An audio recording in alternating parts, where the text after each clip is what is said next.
Hey everybody, we're back. It's been a little while, and things have changed a whole lot since the last video. Still got to get out here, still got to feed, still got to water, and that's okay because it's good. I get out of myself and I get any reason to get out the house for a while. I don't have a whole lot of time on my phone. It looks like I said I had 15% power. I'm gonna do what I can for a little bit. They're calling for Arctic blast starting this weekend. It's supposed to get down to like 8 degrees below, windshield or some crap like that, 20 degrees below. So I'm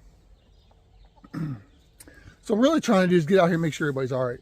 But main thing is, I know a lot of guys that get out here, and they get out here sometimes feeding and watering twice a day and everything else, taking care of the birds, spend a lot of time with them.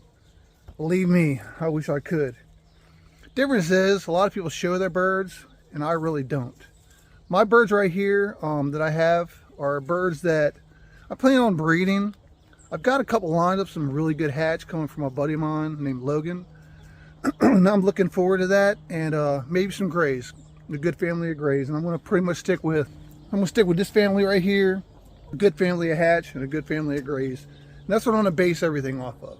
I've been talking to the wife already about starting to get the materials for building the yard down here, which will consist of 1 or 2 rolls of the really woven wire fence, probably going to be 5 foot.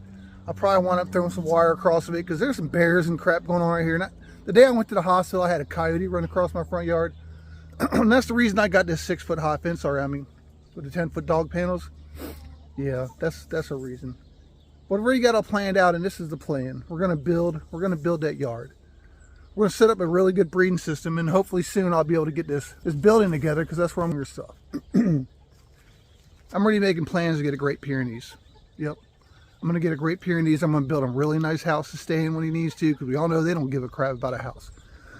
Somewhere to keep him dry. And if he wants to go in there, he can go in there. And he's going to be my guard dog. I mean, granted, we raise German Shepherds. We breed German Shepherds. And if you're interested in a German Shepherd, we got some really good ones coming. They'll be coming here probably next month, matter of fact. Got some solid black working line dogs and some beautiful German line, long hair show line dogs, show dogs. The long hairs, the ones that look like they got that Carolina lean going on.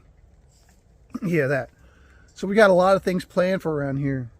I will say I had a loss on the yard. I guess it happens to all of us, and I don't really know why, because I'm getting my hands on him. He felt just fine. I don't know, but that Gilliam roundhead rooster that I had, that I wasn't too. Yeah, I don't know. He didn't make it. But the hen's gorgeous. She's a pretty thing. But she's a real pretty thing. But everybody else seems to be okay. Y'all seem to be doing all right. Which is good. But I did have a guy ask me a question the other day. It's kind of funny because, like, okay, none of my game roosters are game. But you got these guys. Got this pair that I have here, and this pair that I have here. Might be a bad example, but I had another pair that I moved over. He was making a comment about how can your roosters be right there next to each other and not be fighting through the wire. And I'm probably questioning the game on my yard. I'm like, those are bantams, bud. Those are bantams. I wouldn't expect them to be fighting too long or too hard through a wire fence, would you? No. You put them together, 5 minutes later, they'd be friends anyway. White haggle's doing good. My blues are doing really good. I might kelso hen. I'm not sure how I'm going to do this. I hate crossing birds. Back in the day, I would cross some, but I would show them at the same time. And this is the deal I have. I kind of have a buddy lives in North Carolina. And a lot of times when I have cross stags, nowadays, when I start having cross stags, they'll be going there. They get to run free range all over his freaking yard. He's got, 80 acres or so. And he's got a lot of hunting dogs, and he's got Pyrenees running around it too. And the hunting dogs I'm talking about are coon dogs, deer dogs. There's no raccoons around there to worry about. There's not much to worry about with the Great Pyrenees and everything else he's got going on. And we've done this before. Years ago, when I used to raise gamefowl, me and him were tight knit with a lot of things we did. Which, hey, let's get into a story real quick. Which back in the day, my buddy was big time into breeding brass backs and Albany's crosses. And let me tell you, man, if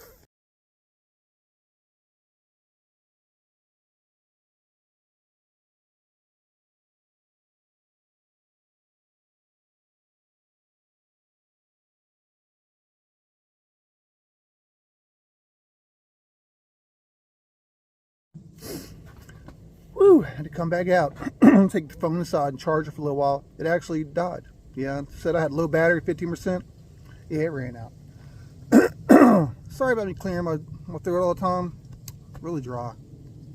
There's a lot going on with my health right now, but it's all supposed to get 100% better, so we're gonna go with it. My buddy had raised a bunch of brassback Albany's. This is something that he had been toying with for years, even wearing them out. He was doing this before he taught me what I knew when it comes to birds. He was the first one to really help me when it come to getting some gamefowl going, and a buddy of his really got me going. But this is one of the days back in the day when we were showing his birds, and he had a falling out with another boy named One-Eyed Randy. And One-Eyed Randy had a bunch of roosters. He had a bunch, yard full. This single guy lived on a small farm, and that's what he did. That's what he did. Calls me up, old Randy calls me up one day and says, hey man, you want to roll some birds and such? And I'm like, heck yeah, man. Let me see what I can do. And I called up my boy and I said, hey man, old One-Eyed Randy down here wants to rumble. Said, what do you think about me taking these brassback Albany brothers with me and see what we got? He says, you know it. And I knew they were top notch. They were ready, boy, all the time.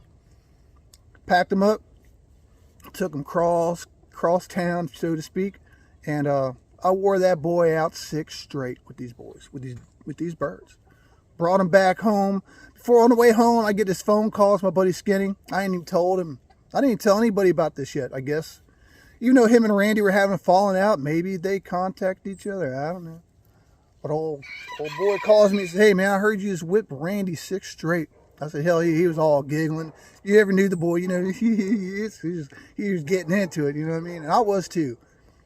I was good at what I was doing. I put 100% into it. I was single. Me and my old lady split up. I even got even more into it. You know what I mean? Yeah. I pretty much had it going on at the time when it comes to the birds. So what we did was, I bring the birds back home. I bring them back home. Had them back on their tie cords, and I actually had one that I could walk up to him and talk to him, and that sucker would flap on the tie cord and land on my shoulder and just talk. I mean, these birds are straight. Get your hands on them. I made sure all my birds were handable. You don't have to worry about them. You can set them down. They might not always want to stand there, but they're not going to hurt you. They're not going to be they're not man scared, and they're not going to hurt you. That's a big deal.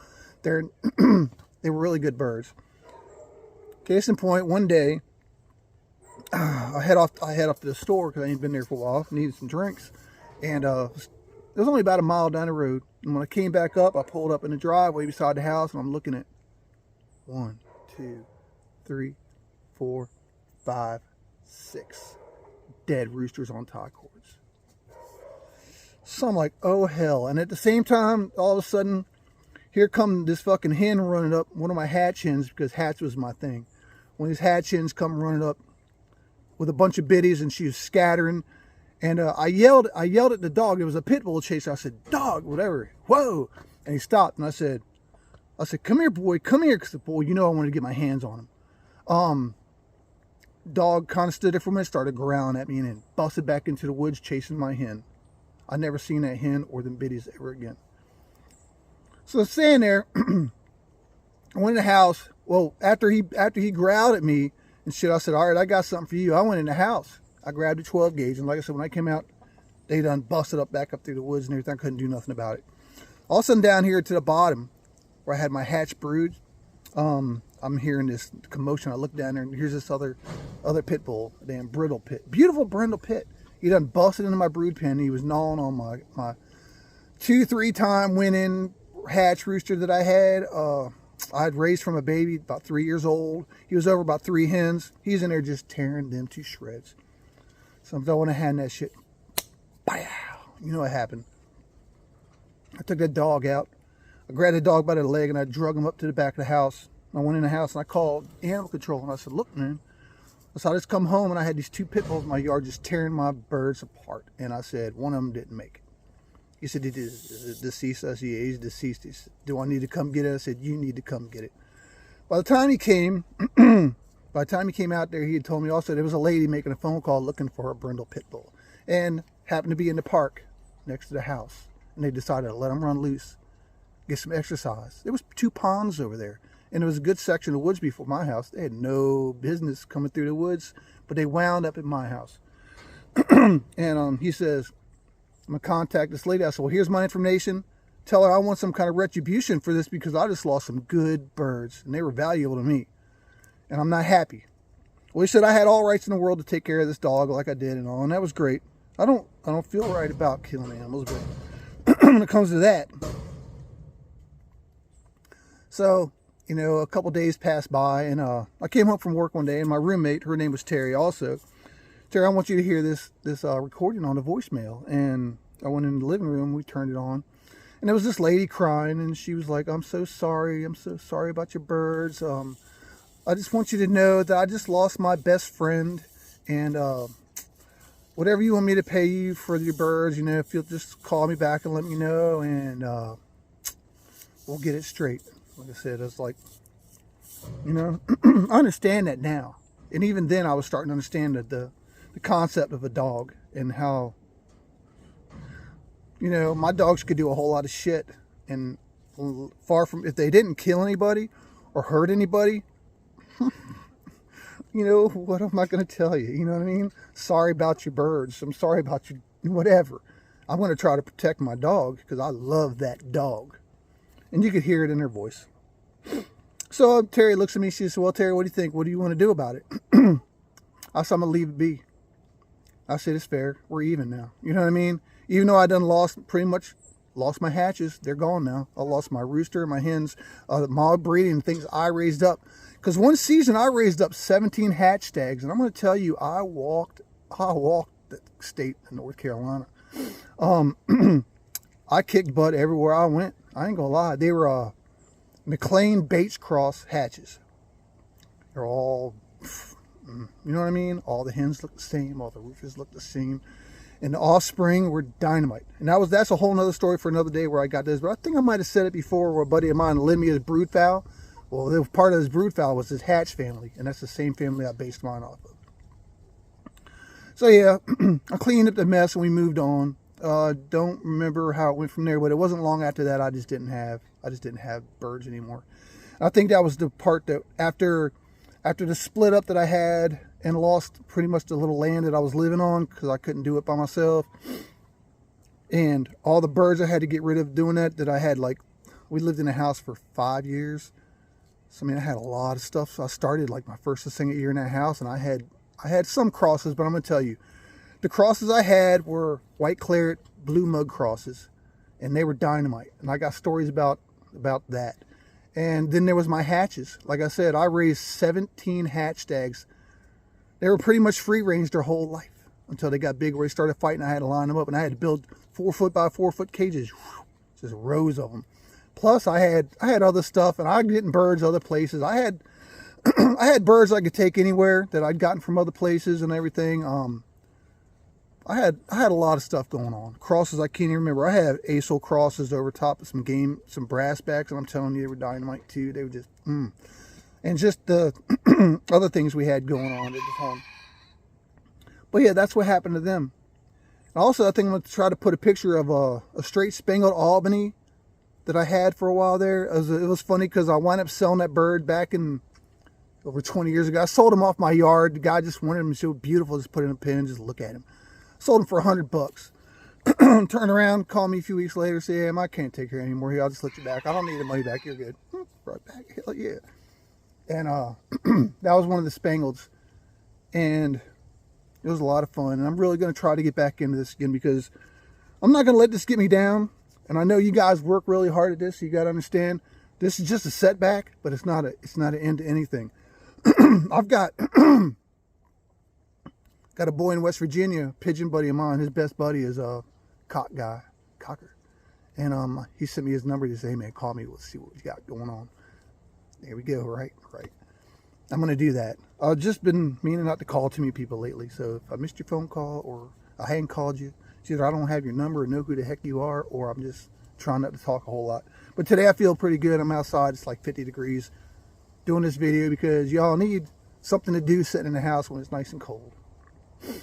And I want to really appreciate all the help and all the watching and all the well wishes I've gotten through this. It means a lot to me because y'all don't know me for Adam, you know. We're all in this together, man. Y'all have a great day.